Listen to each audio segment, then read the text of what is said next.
GM and Global Head PS Services at HP. In his role, Sumeer is responsible for all aspects of the services business, including business strategy, product development, technology platforms, category management, and service delivery capabilities. He oversees the development of long-term financial and operational plans and supports HP's market teams in execution of those plans. Prior to this role, Sumeer was managing director of HP India, where he oversaw HP's diversified operations in India, comprising sales, manufacturing, operations, and support. Sumeer's past roles at HP include Global Head of Business Management for Personal Systems, Global Head of Marketing for Graphic Solutions Business, and Global Head of Strategy and Planning for the Imaging and Printing Group.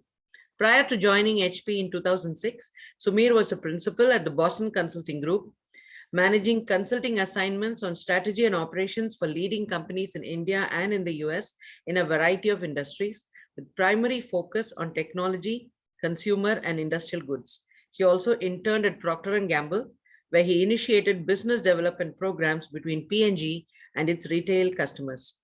Sumeer has a bachelor's degree in mechanical engineering from IIT Madras in 1996 and an MBA from the Indian Institute of Management in Ahmedabad.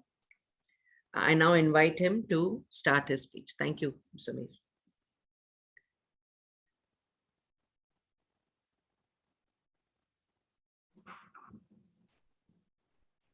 We can't hear you, Sumeer.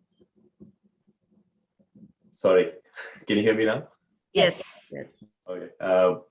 All right. Thank you so much, Sujata. Really appreciate the introduction, and great to be here speaking with the IIT students. I'm so excited, to talk about my career journey, and I'm really looking forward to the interaction. The way I thought I'll structure the next hour is to talk a little bit about my career journey, go through what I did after IIT, talk a little bit more about my journey through consulting at BCG and what I've been doing at HP. I'll share a little bit of my leadership lessons that I've learned over the years, as well as things that have made me successful. But I want to really keep more time for questions and really get some feedback and engage with all the students. So I'm going to try and finish my presentation in about 20 to 25 minutes and then open it up for a discussion. So with that, let me go ahead and, like a good consultant, I've prepared some slides. So I'll go ahead and share that, and let's get started. So hopefully you can see my screen. Let me know if you can't. Yes, we can see. Okay, awesome, great. Okay, so I really struggled to find the right title for this. I'm kind of calling it Journey to Business Leadership, but hopefully you'll get a fairly good glimpse of what I went through.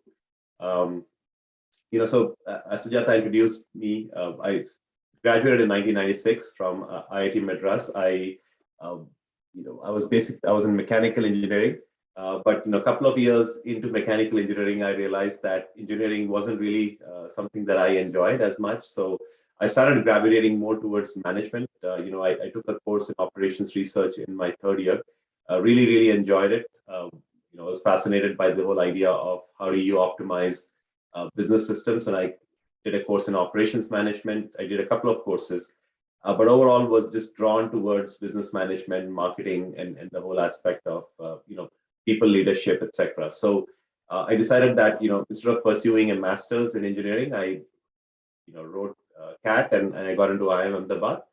So I moved from IIT Madras. I went directly to IIM Ahmedabad, and we had a lot of people that year from IIT Madras. Nearly 17 of us going to IIM Ahmedabad, which is, I think, a record for a very long time.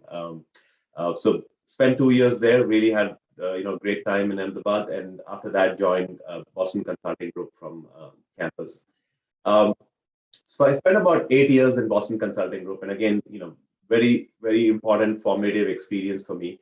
I started off in their Mumbai office in '98 and spent about 3 years in the Mumbai office.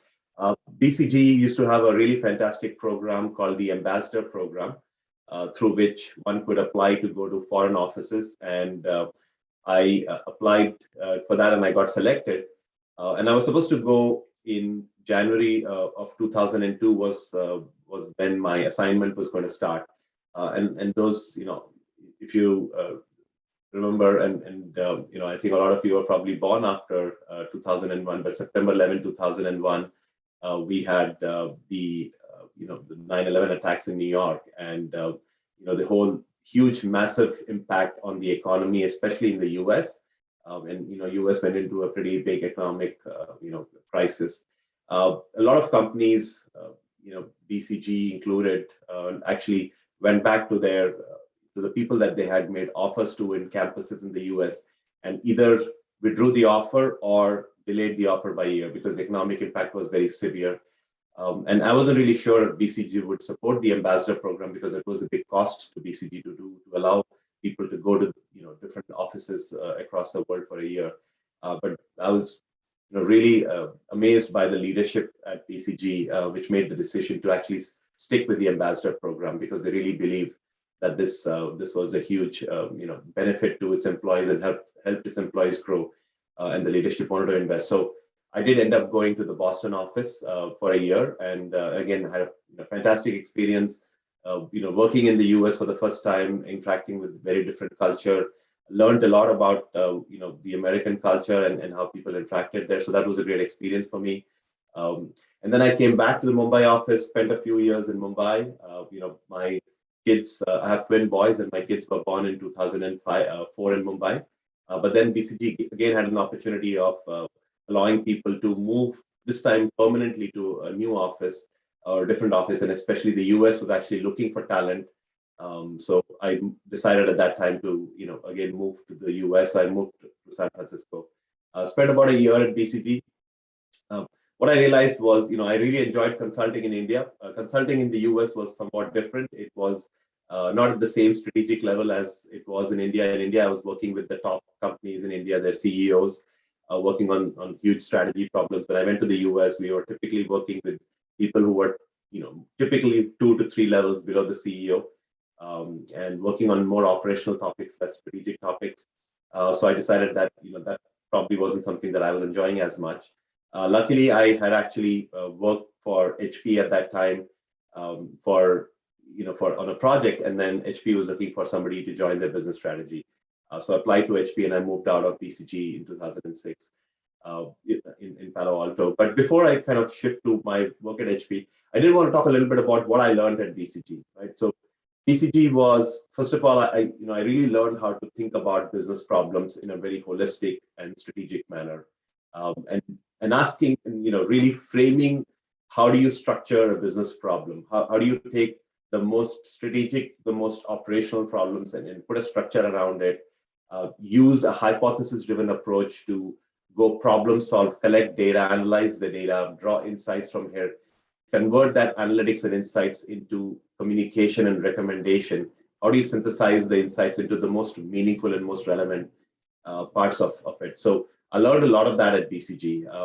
Interacting with the senior executives and the CEOs and their leadership team. How do you communicate to a leadership team?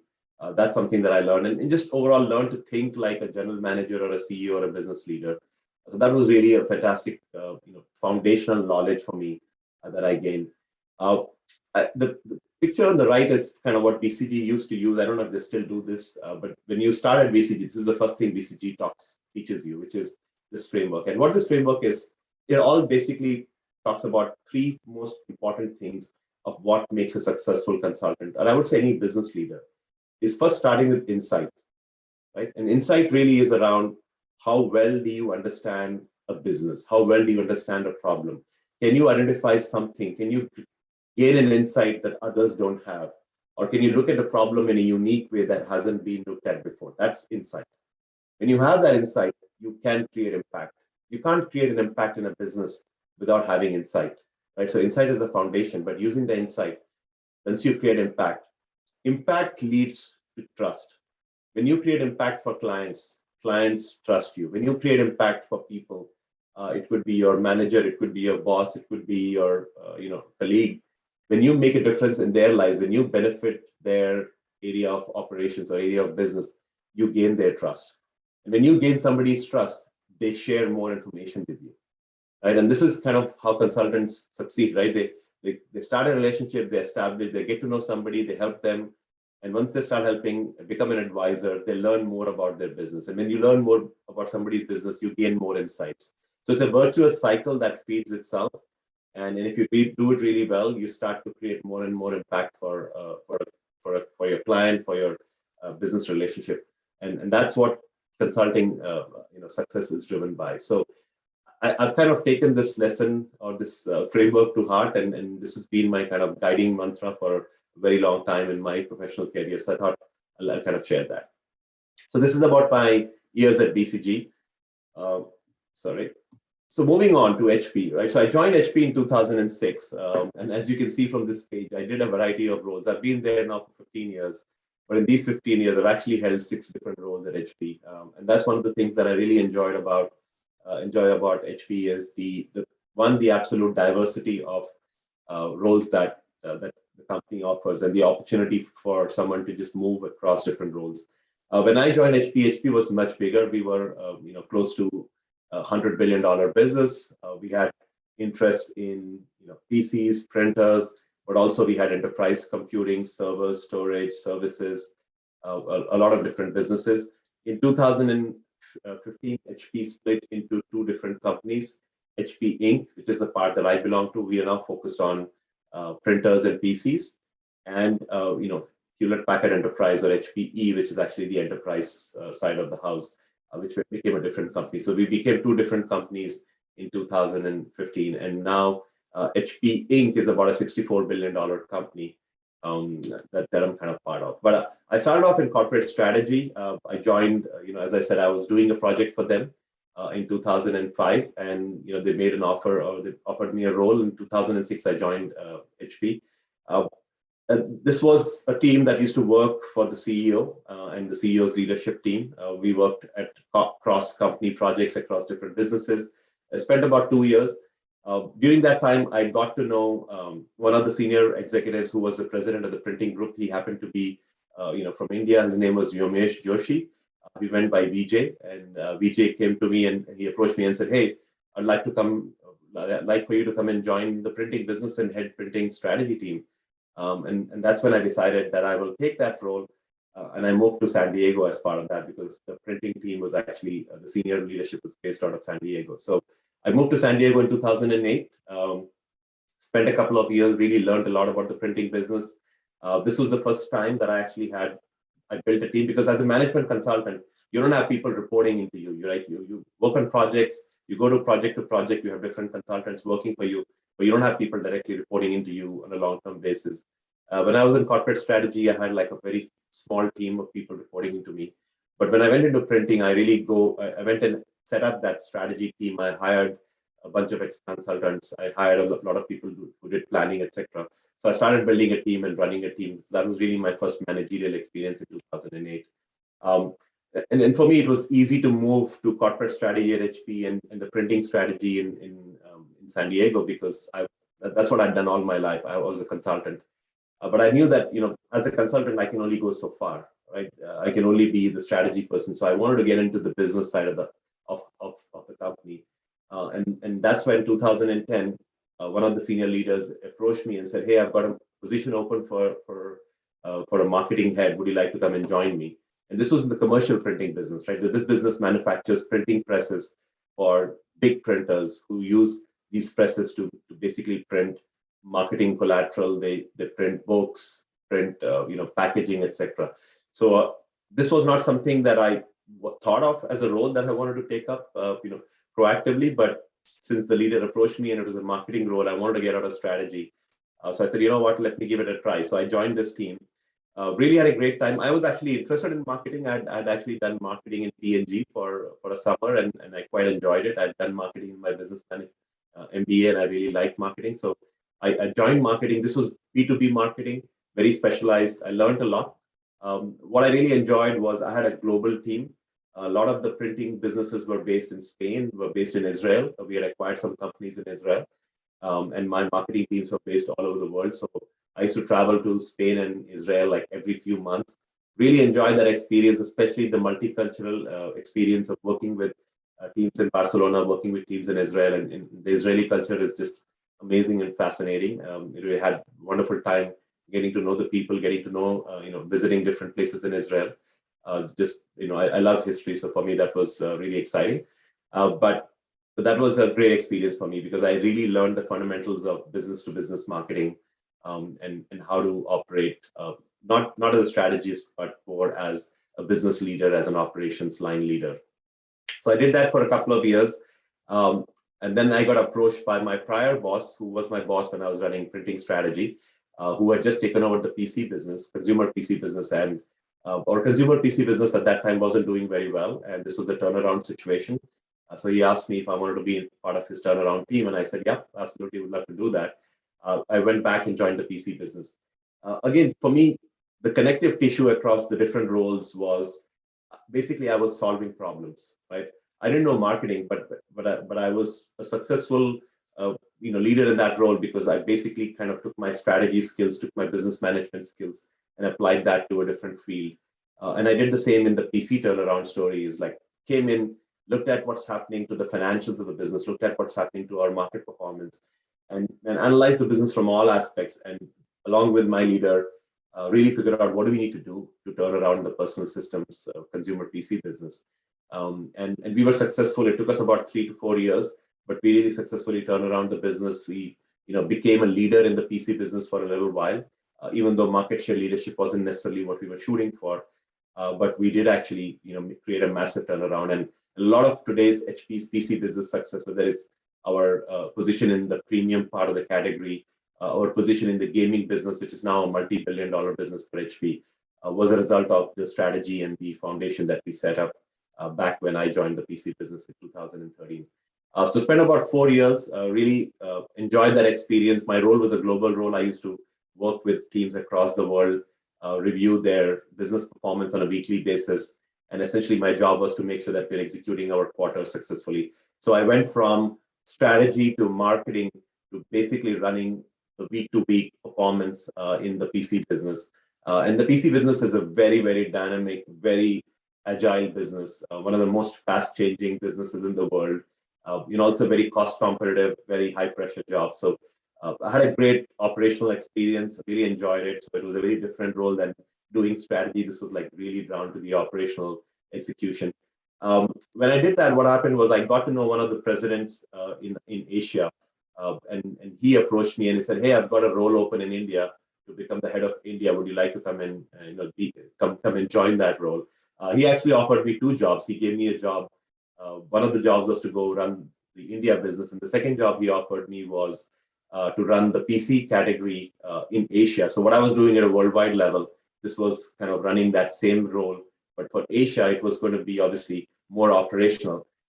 But based out of Singapore. So I really had a choice. Do I go to Singapore and enjoy living in Singapore, or do I go back to India and I become the managing director of India? And I chose to become the managing director of India because I felt like that role, one, going back to India was going to be nice, but also I felt like running a country would be a great experience. It was somewhat tough personally for me because my kids kind of grew up in the US, they studied in the US, so for them it was going to be a big cultural change. But I felt like that was, maybe a good opportunity for them also to get to know a little bit the Indian culture, and then kind of experience what I experienced growing up. So I moved to India for about a couple of years. I ran the overall India business, which was probably the best job I've had at HP and I probably ever will. But the leadership experience there, and I'll talk a little bit about that, was just phenomenal. Running a company, running a multi-billion-dollar business, being fully accountable for it, not having a boss within the country. I was like the overall boss. Everybody looked up to me. And it was a very different experience. I knew I could lead, but this was the kind of leadership experience that, nobody really prepares you for it, right? You land up in the country and suddenly you're the big boss there. Everybody looks up to you for direction. You don't have somebody to go to for answers. You kind of have to make things up on your own. And that experience was just phenomenal. And I'll talk a little bit about my leadership lessons.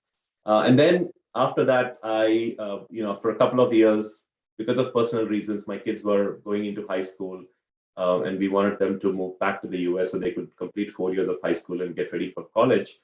We decided to move back. So I came back to the US in 2019.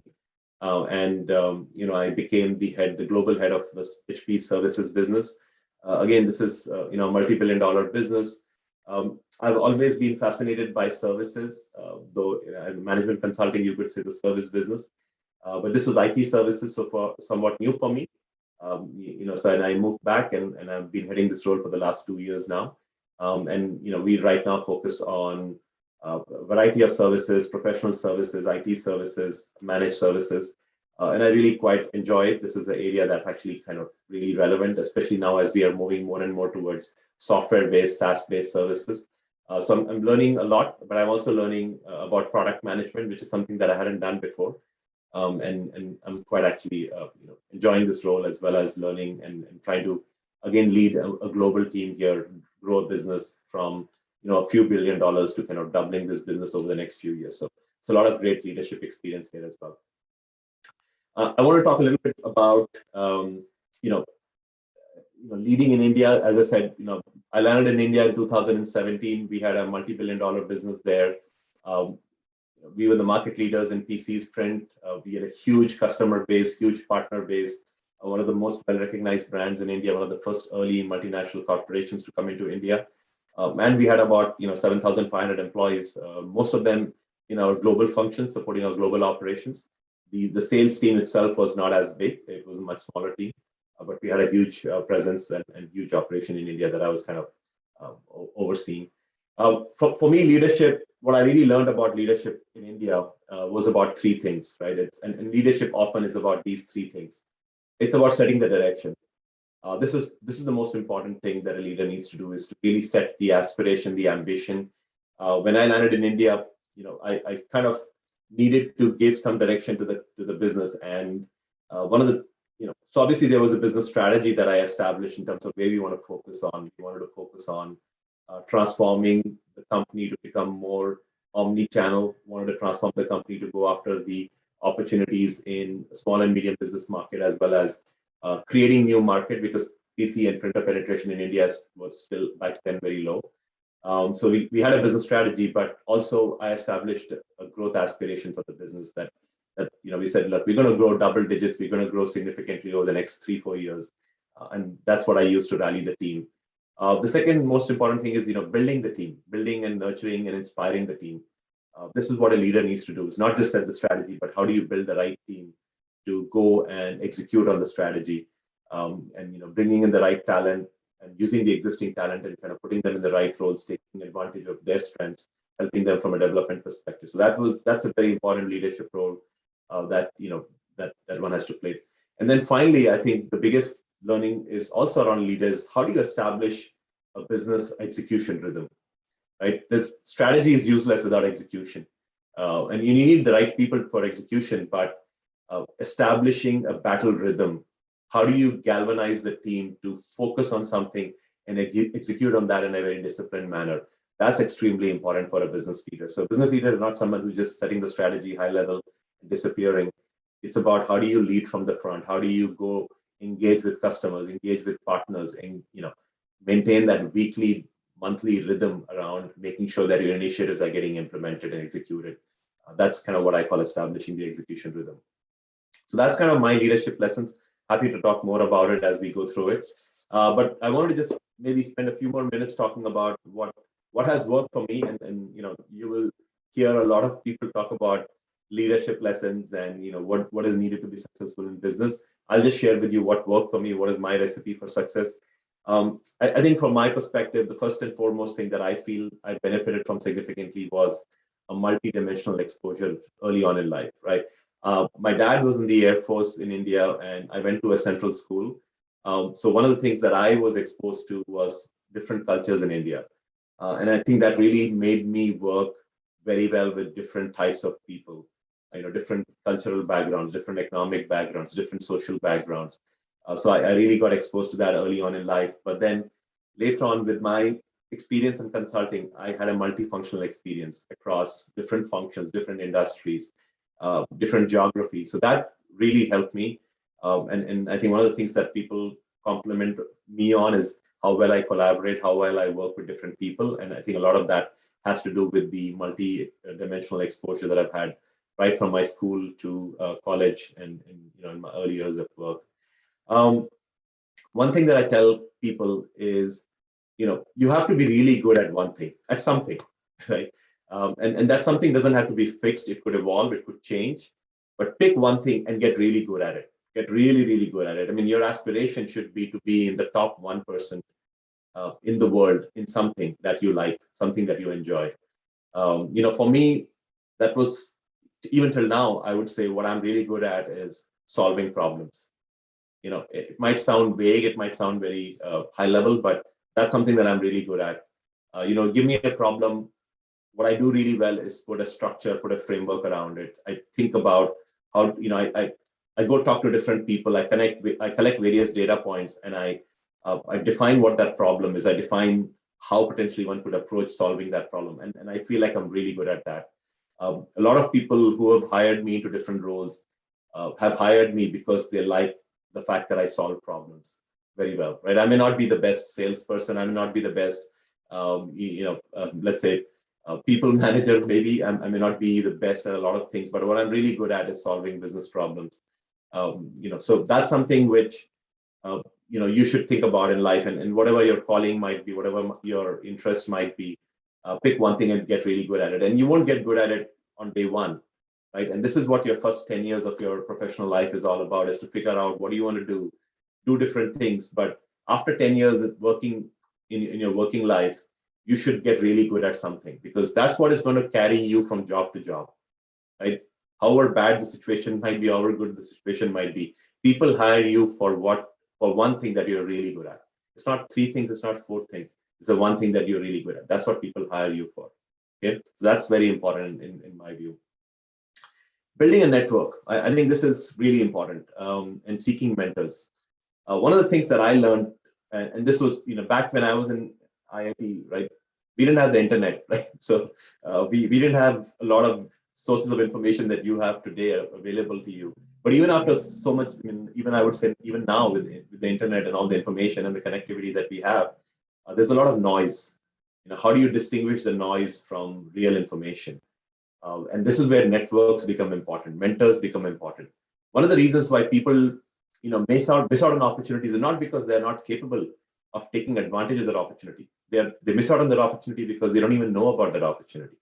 And this is where networks make a difference. This is where mentors make a difference, is to tell you about new opportunities, for you to understand what can you do with your skills, what can you do with your experience, and then how do you position yourself for that, taking advantage of that opportunity. And once you're in that opportunity, how do you become successful? That's what mentors help you. All my life, I moved from one job to another job, not because I went and said, what, I want to go do that job and approach someone. In a lot of cases, people came to me and my mentors came to me and said, hey, this is an opportunity, would you be interested? So having that mentor relationship is very important, because one, they pull you into opportunities that people might have. They guide you, they give you feedback, they help you think about what you should do next and how you should prepare yourself for a bigger, larger responsibility. So having that network, having that mentor, relationship is very, very important. Building the right team, I think this is somewhat obvious. You probably hear and read a lot about it, but it's so true. I mean, unless you are a software programmer or a professor working on your own, or an individual contributor, a technical person, that's what you want to be in life, all your life. That's great and nothing wrong with it. But if you want to be a manager, if you want to be a business leader, if you want to be a community leader, you need to have the right people under you, with you, to go execute on your mission. And this is very, very important. An individual success is totally tied to how good the team is and how well they execute. So building the right team is probably the most important thing a business leader or a manager needs to go do, right? And related to that, winning is a team sport, right? Winning is not about an individual activity. It's about how do you work with your team, but how do you work with your peers, your network, to kind of succeed. And a lot of, if you think about businesses, like there's a lot of politics in HP. I'm glad that there isn't much politics or any politics, but really it's about success in companies today is about succeeding with each other. It's how do you help your colleagues, how do you help your partners, and in turn how they help you. So winning is truly a team sport, and more and more the business paradigm is shifting to collaboration. People look for not isolated leaders, but people who can work very well with different people, different parts of the company, and succeed collectively. I think this one is equally important, which is striking the right balance between, what I call kind of three things. You got to balance three things in life. And I'm not saying this because I do it really well. I'm learning, but how do you balance between work, family, and self? And all three are important. Work, obviously, very important. You spend most of the time of your day at work. But how do you balance that with the family requirements? And I think a lot of people, spend time on work, they spend time on family. Sometimes they don't spend time on themselves. And a few years back, I went through a training called Corporate Athlete, and basically what the training said is, just like a professional athlete trains himself or herself, you got to train yourself. You got to keep yourself physically and mentally, emotionally fit. Because if you're not fit, you're not going to succeed as a corporate executive.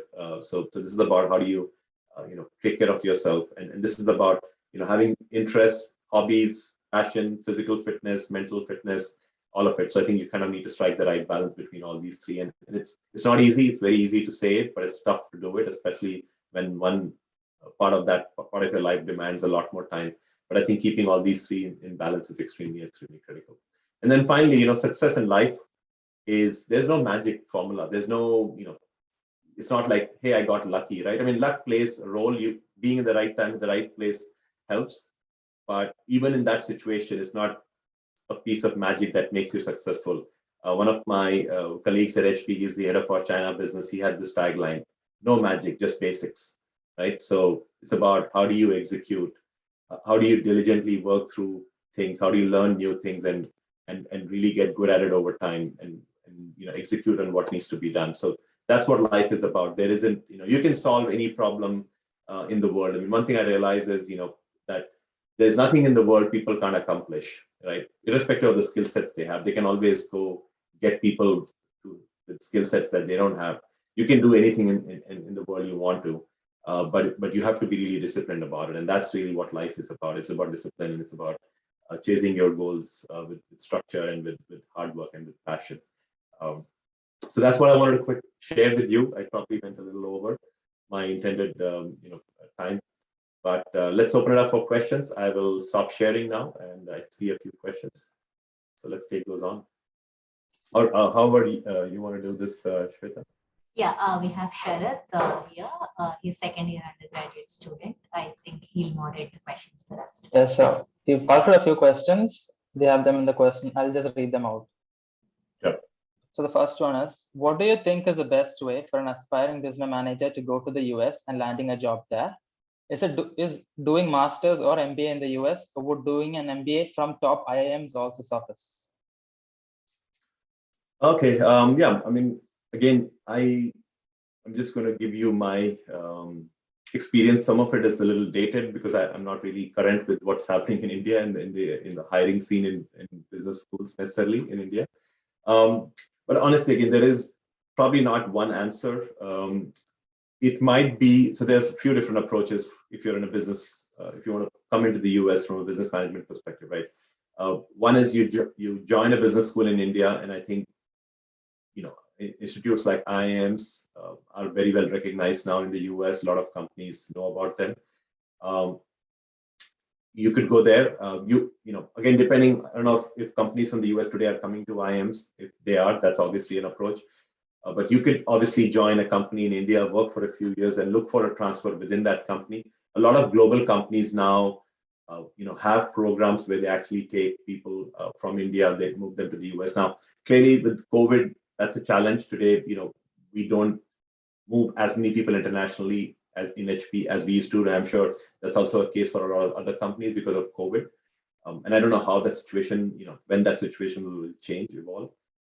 The other approach is obviously, you come into the US for a master's in engineering, let's say, and then work for a few years and do an MBA in the US. That's a very common route a lot of people take.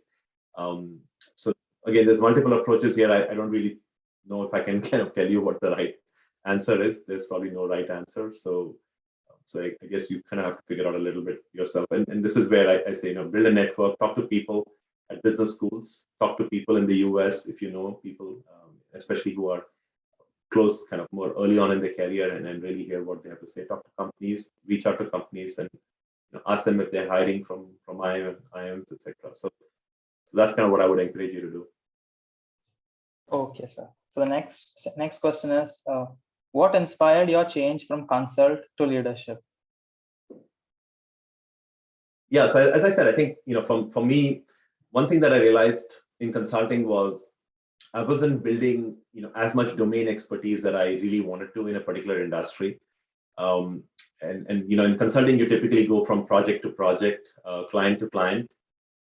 You typically spend 2 to 3 months in any project, and learn a little bit about the industry. But by the time you learn sufficiently well, you actually move to another project. And senior consultants tend to spend time more in a particular industry and with certain clients. In fact, they have long, multi-year relationships. But I wasn't sure that I would get that experience. So I decided, and since HP kind of approached me and gave me an offer, I felt like, I had an interesting opportunity to become expert or kind of spend time in the IT industry. And I really like kind of the HP culture. So I decided to move into the business side out of consulting because of those reasons. And personally speaking, I've been HPA for a very long time now, but I don't see myself going back into consulting because I really enjoy getting into the depth of an industry and really understanding it top to bottom, and using that experience to kind of drive the right set of solutions. So for me, that gives me more satisfaction than necessarily going from client to client. And I feel consulting, and I work with a lot of consultants at HP now, and I use a lot of them. And there's a lot of value consultants add, but clearly domain expertise is not necessarily one of them. That even though they may have spent a lot of time in a particular industry, they don't understand it at the level of depth that somebody from the operational side does. So that's something that I kind of value a lot more. So that was my motivation. Okay, sir. The next question is, being a global level leader, how would you analyze the situations and draft a vision for the future? Well, I think it's similar to how anybody does it at for any job, which is analyze the situation is all about, first of all, is spending time. You draft an initial vision, but these days, the days of defining a strategy and sticking with it for 2 years, 3 years are over. Right? The world is changing so rapidly. The businesses are changing rapidly. You're refining your strategy. You're not fundamentally transforming it, but you're refining your strategy constantly. But it's all about analyzing and collecting information, talking to people. It's about looking at the performance, looking at the data, looking at the numbers, looking at what's happening externally, competition, market, analysts, etc., and seeing how things are evolving. And it's a process of collective thinking. It's because one is, of course, you can kind of design an idea of what you think the situation or what you think the strategy needs to be, but you have to engage people. It could be people on the team, it could be your peers, colleagues. But how do you engage a larger part of the organization to kind of say, okay, here's what I'm thinking, and really use a collective process to shape that, refine that strategy. And I think that's a lot of what we do, and I do in my job, is I work with my peers. My boss is the president of the personal systems business. We are a $45 billion business on our own, and I work with my peers to figure out what should our strategy be in services, and take their inputs and work with their teams, work with my team to refine it, and kind of go then drive it and communicate it. I mean, I also get feedback from my market and the country teams. I go talk to them, I talk to customers, I talk to partners, and take their input in terms of our strategy and decision making. Yeah. The next question is, what do you like most, operations, marketing, or strategy? I'm personally gravitated towards strategy more than anything else, because I really like solving problems. I always think strategically about any problem. I think I enjoy the operations job as well, in terms of kind of what is the level of detail that it gets to. I probably don't have the patience necessarily for being in an operations job for a very long time, but I totally realize that it's a very important experience that I think somebody needs to go through in life, is learning some of the guts of how companies operate, and understanding, getting that process discipline, getting really rigorous around following processes, etc. Six Sigma, those are very important as well. So I think that's it's an important job, but something that I value, but I probably don't enjoy as much. I love marketing. I really enjoyed my tenure as a marketing leader in our commercial printing business. So I would say probably marketing is a close second, but I think strategy would be my number one choice. Okay, sir. Thank you. Next one is, which is more fruitful for a leader, being a jack of all trades and master of none, or being master of one only? I definitely think you have to be a master of something, because I think being a jack of all trades is probably is important. I think you need to have some knowledge of all the functions, because a business leader needs to have some basic understanding of how marketing works, how sales works, how product development works. And these days, software and software related areas. But I think the business leader needs to be really good at something. It could be they're really good at defining a strategy.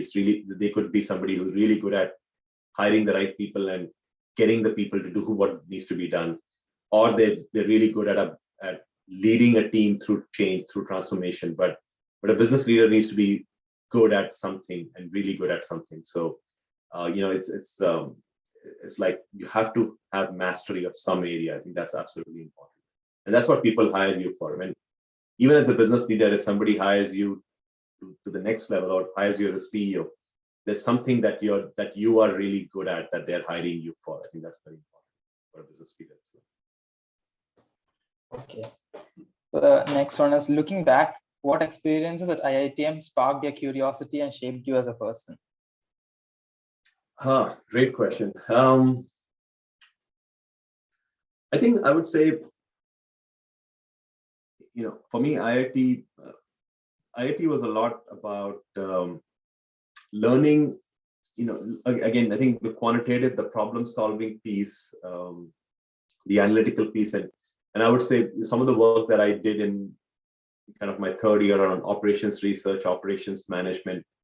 To me, that was what I enjoyed a lot, and I kind of started learning about how do you use data to solve business problems, optimize business problems.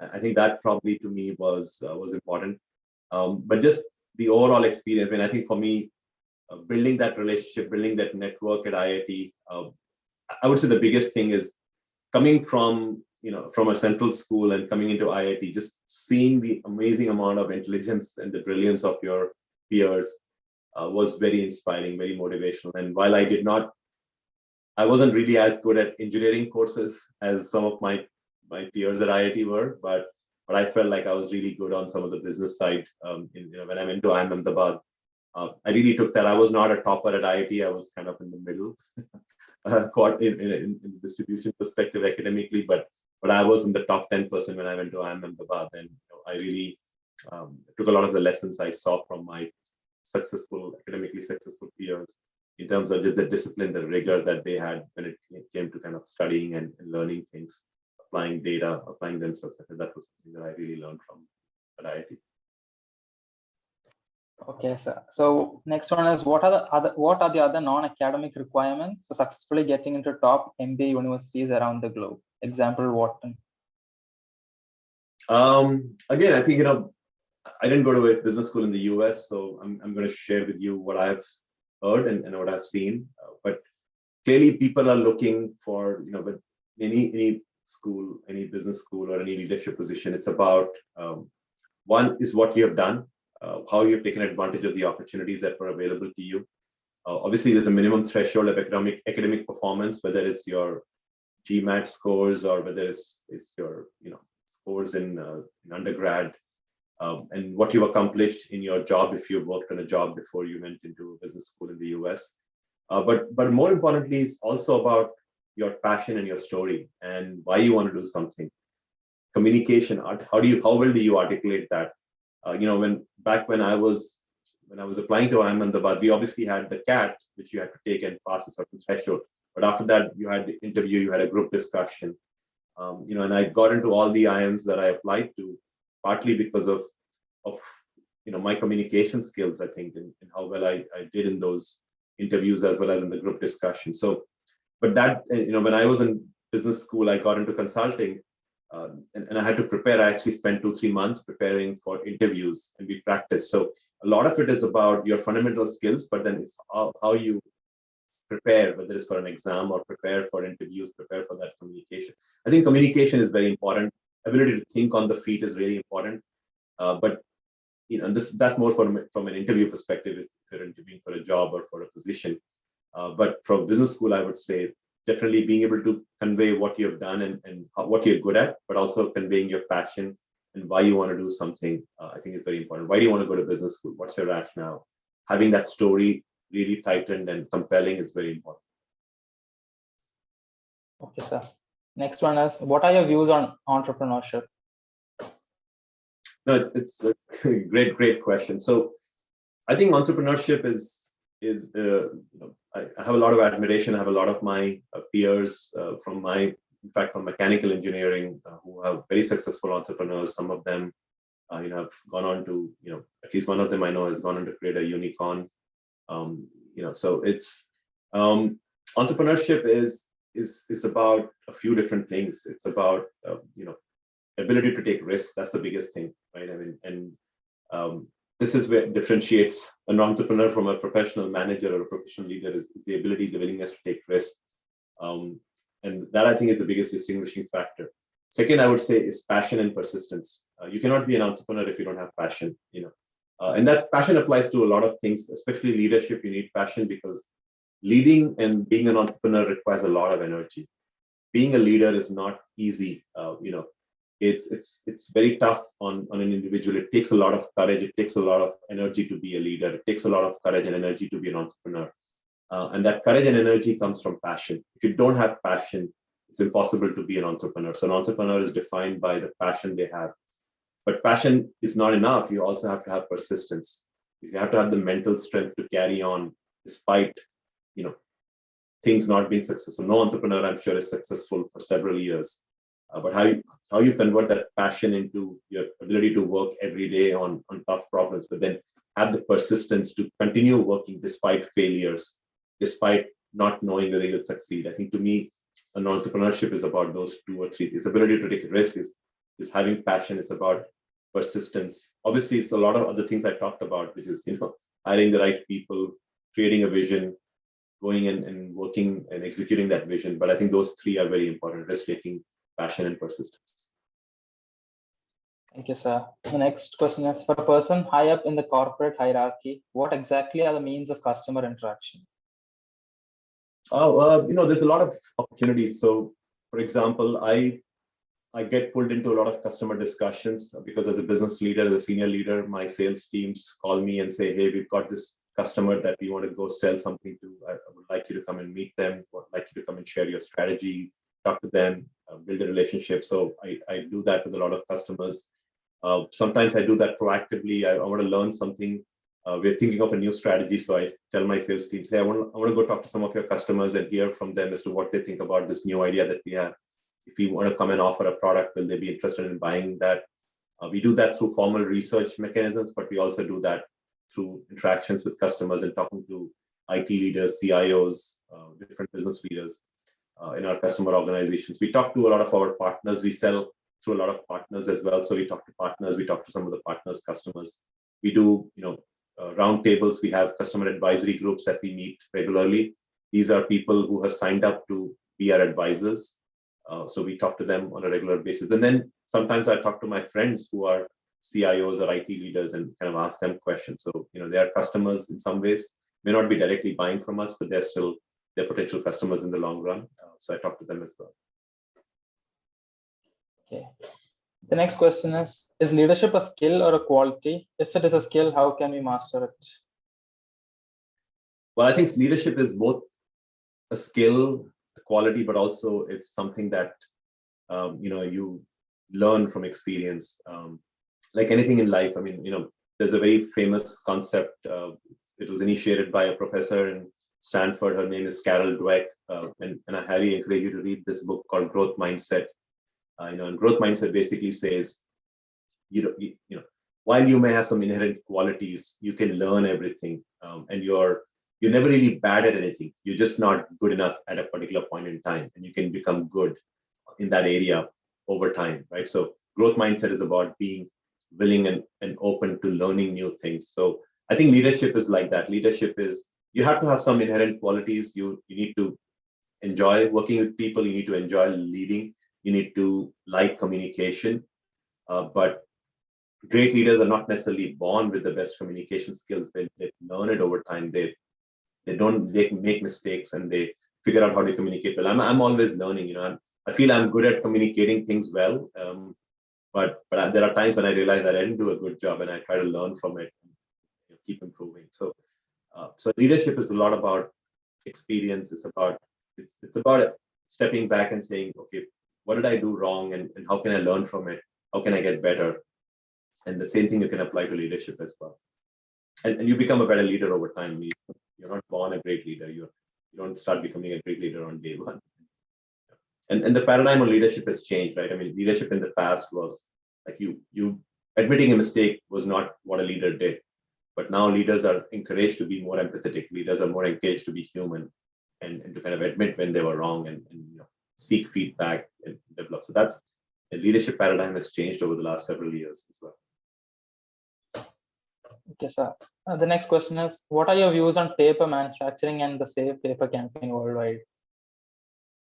Paper manufacturing, Save Paper. I'm not sure if this question is coming because I come from a company that makes printing equipment, and yeah, so I think one of the things that HP takes very seriously is this whole aspect of sustainability. In fact, I think we just the Newsweek magazine in the US releases a report of the most responsible companies, and they have an annual ranking. And I think the latest ranking came out yesterday, and or day before it, we were named as the most responsible company in the US by Newsweek magazine. So we take sustainability extremely seriously, and one of the things that we see is a lot of paper is recycled today, especially again, I don't know the stats by country, but in a lot of the Western markets, the US, there's a lot of focus on recycling. And we do that as well. We obviously invest in forestry and planting trees, etc., that actually are used for paper creation. If you go to some of the European countries, they have very, very high standards for recycling and for sustainability. So absolutely, I think one thing we're realizing is that people are printing less and less, and that's totally fine. I mean, we are also evolving our business not to be just focused on print, but also how you help companies go to digital processes. So we kind of see a gradual shift more and more towards digital. People will still print. I mean, people print their kids' homework. People print at home because reading a printed book is better than reading a book online. You just learn better. So paper is great, but you have to do it in a more sustainable manner. So I think I and my company are 100% behind recycling and sustainability for sure. Thank you, sir. The next question is, what is the most difficult part of your life that you had to overcome to reach here? I think difficult part for me was around accepting that I'm not good at certain things, and there are certain things that I didn't do well and I didn't succeed. There were times in my life that I wasn't successful in doing certain things, and it was highly demotivating and highly demoralizing when you're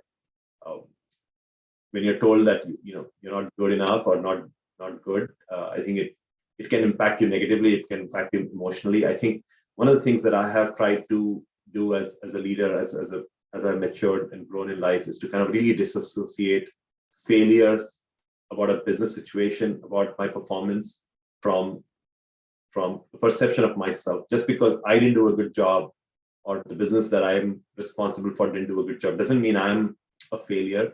It should not impact me emotionally. I've tried to kind of learn how to separate the failure of my potentially my area of operation or my business from my personal self-confidence and self-belief in myself. And it's not easy. It's obviously everyone takes it personally, and so do I. But I think the more you learn to separate it, the more you become more objective about things, and treat a failure as a learning opportunity, not as something that upsets you or impacts you in a negative way. And I think that's probably very important, is how you make that distinction.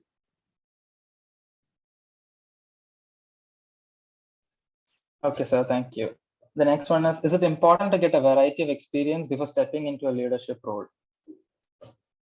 Absolutely. I think it is. I personally, and again, that's the formula that I have seen work for me and work for others. But having that variety of experience is very critical in my view, because it gives you a much wider perspective and much diverse perspective. Again, depends, right? I mean, if you want to be an expert in something, then spending 25, 30 years in that is probably the right thing for you to do. But for me, as a business leader, having worked in different industries, having worked in different functions has given me so much of exposure that I feel like one of the big advantages that I have is the diversity of experience that I have, and I've used that diversity of experience to drive my business, to kind of improve my business. I get ideas because I have that kind of diversity of experience. And I'm able to think about what needs to be done in different areas for us to achieve excellence. So that's kind of work for me. But again, it may not necessarily be the case for everyone. If you want to really become a very good finance person, maybe you don't need as much diversity, and you need to be really good at finance, and that's what a lot of people do. But similarly, if you want to be a great technical engineer or a professional in the software industry, you probably don't need the diversity of experience from a functional perspective. But I'm sure within those industries as well, that some diversity helps. I think diversity helps you kind of think of fresh ideas. I think that's really important. So whichever field you might be in, having some diversity or diversity of input, diversity of engagement is, I think, very important. Thank you. So that is actually the last question we had. So that wraps up the event. On behalf of the team, I thank Mr. Sumeer Chandra for taking time out of his busy schedule for this talk. I'm sure it was helpful for everyone. Thank you, sir. And I also thank everyone for attending this event. Thanks, Sharad. Thanks, Shweta. Very nice to be in this forum. I really enjoyed the questions. Wishing everyone the best. Take care. Stay healthy. Have a good day. Thank you, sir. Thank you. Bye. Bye.